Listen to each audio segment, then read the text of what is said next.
Pues don Miguel Puig Massana nació en el año 1924 y era hijo y nieto de médicos.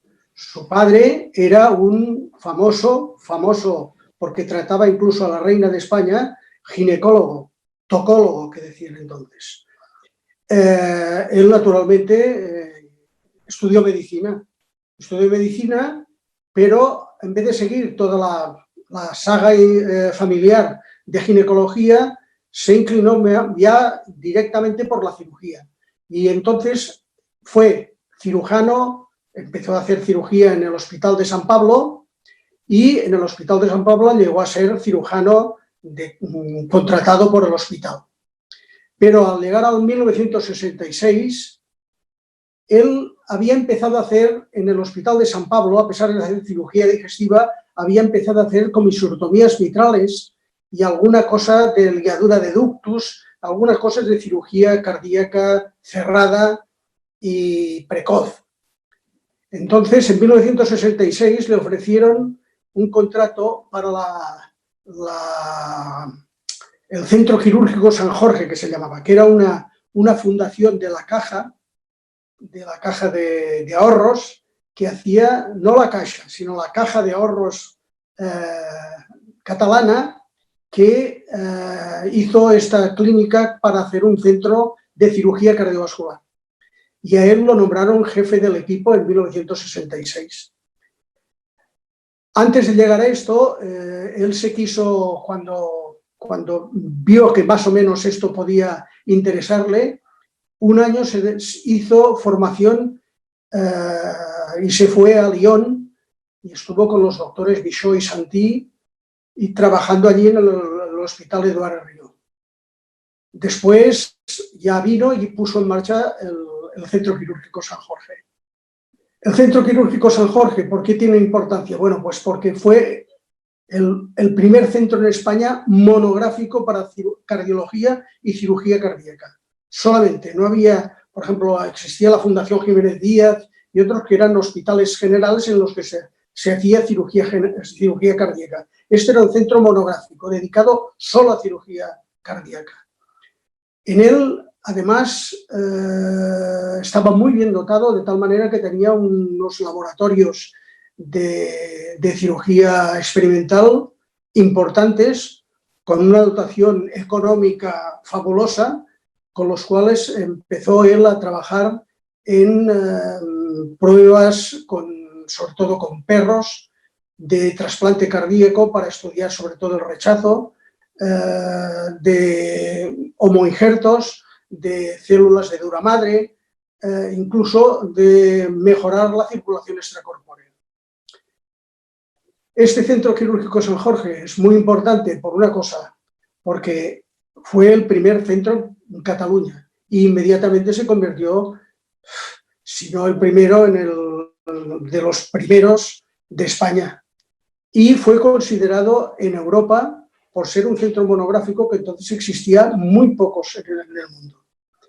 Allí puso su empeño en trabajar, pensar que en aquella época no era como ahora, o sea que, y al final consiguió, en el plazo de 3 años, empezar a hacer 2 extracorpóreas diarias, que esto era mucho para aquella época. El trabajo fue ingente, de tal manera que, bueno, prácticamente pues monopolizó toda la cirugía cardíaca catalana, que el otro centro era el doctor Castro en la Cruz Roja, que también hacía cirugía cardíaca, pero vaya, la diferencia de volumen era sumamente apreciable. ¿Qué pasa después del San Jorge? Bueno, pues San Jorge estuvo trabajando hasta el año 1973, en que se trasladó al Hospital de Belviche. El Hospital de Belviche era un centro en aquel momento que, como decía un compañero mío, cirujano general, decía era un hospital 5 estrellas colocado en un país 2 estrellas. Realmente estaba perfectamente, incluso extremadamente utilizado. Entonces él tomó las riendas de este servicio, que además tenía una peculiaridad muy importante, que era el primero en el cual cirujanos y cardiólogos, hemodinamistas y electrofisiólogos, todos eran un solo equipo, que era el precursor de lo que después, 20 años más tarde, se puso de moda en España, que eran los centros unificados.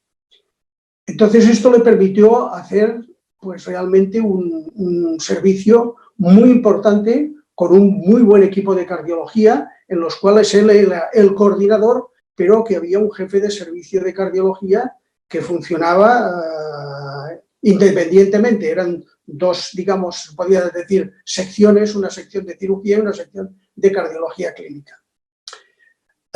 Esto estuvo trabajando aquí 17 años hasta 1990, en que se jubiló. Cuando llegó la jubilación, es una cosa importante a decir, que ya esto demuestra cómo era su carácter. Era un hombre, como diré yo, parecía muy serio y distante, pero en realidad cuando lo conocías más, entrabas más y rascabas un poco la cáscara, veías que era un hombre que era sumamente tímido, pero que cuando se entregaba entonces ya podías hablar con él de cualquier tema, y era un hombre muy avanzado para su edad. Hay un detalle que es muy curioso. Por ejemplo, en las sesiones médico-quirúrgicas se dejaba rebatir y discutir por residentes. O sea, él nunca imponía él decía que él opinaba esto y se deja esto. Yo, que he ido a más servicios por España y por otros sitios, naturalmente al patrón no se le discutía ni se le decía nada. Esto era un detalle de cómo era esto. Y a lo que íbamos de la jubilación, lo tenía muy bien pensado y nos lo había dicho a nosotros un año antes y no nos lo creíamos, que realmente era kilómetro cero. Kilómetro cero quería decir que él dejaba la cirugía pública, pero es que dejaba la cirugía privada, donde hacía una extracorpórea diaria todos los días de lunes a viernes. Dejó este equipo, dejó el otro equipo y se fue. Hay una cosa que quiero recordar, que es una anécdota que es importante para definir cómo era él, que es cuando tenía 63 años, Eduardo Castells y señora, y yo y mi señora, nos fuimos a un congreso de Düsseldorf y sabíamos que el jefe iba también, pero no nos dijo nada, y cuando le dijimos de ir juntos dijo no, que él iba por su cuenta. ¿Y cuál no sería nuestra sorpresa cuando yendo por la autopista nos pasó una BMW 1000 a toda castaña, que era el doctor Puig con doña Pilar detrás de paquete, que iba al congreso de Düsseldorf, con 63 años.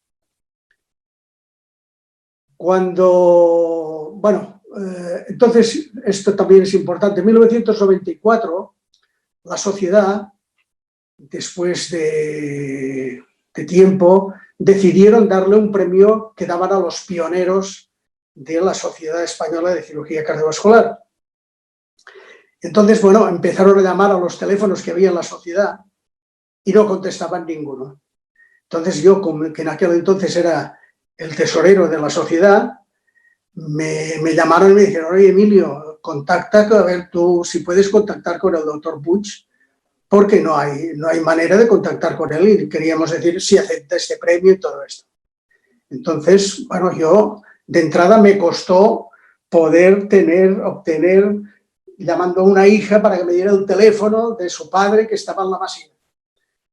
Entonces, llamo yo y digo: oiga, por favor, ¿qué está el doctor Puig?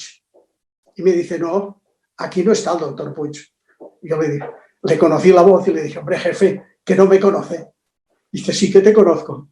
Dice: pero aquí ya no vive el doctor Puig, aquí vive el señor Puig. Y por lo tanto, si me quieres hablar de cualquier cosa de medicina, yo no sé de medicina ya. Digo: no, jefe, mire, es que le quieren dar un premio. Lo aceptó y además con mucha más ilusión de la que todos creíamos que tendría. Que era un hombre que se hacía querer y se hacía respetar. Y con esto, me dejaba una cosa que quiero también resaltar, que es la importancia que ha tenido él en la cirugía cardíaca española, yo diría mundial.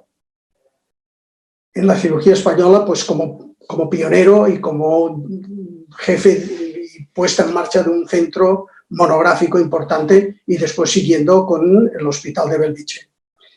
Y la otra cosa es que él, yo creo que es el único cirujano, bueno, si no el único, de los cirujanos españoles que están citados en los libros de cirugía cardíaca, por una técnica que él puso en marcha, bueno, inventó y describió, que era para las cardiopatías congénitas, para la corrección del retorno pulmonar anómalo. Y después con la creación del anillo de Puigmaçana. El anillo de Puigmaçana, que era un anillo flexible y regulable, o sea, un anillo que se implantaba, que era flexible y que después, una vez implantado, tú podías regular para, digamos, mejorar la estructura y el funcionalismo de la válvula mitral. Este anillo, que después ha desaparecido, pero hubo un momento que Cooley lo empezó a utilizar y varios cirujanos americanos, y en aquel momento era el segundo o tercer anillo más implantado en el mundo. Todos los que estuvimos con él nos sentimos honrados de haber estado con él y siempre guardaremos muy buen recuerdo.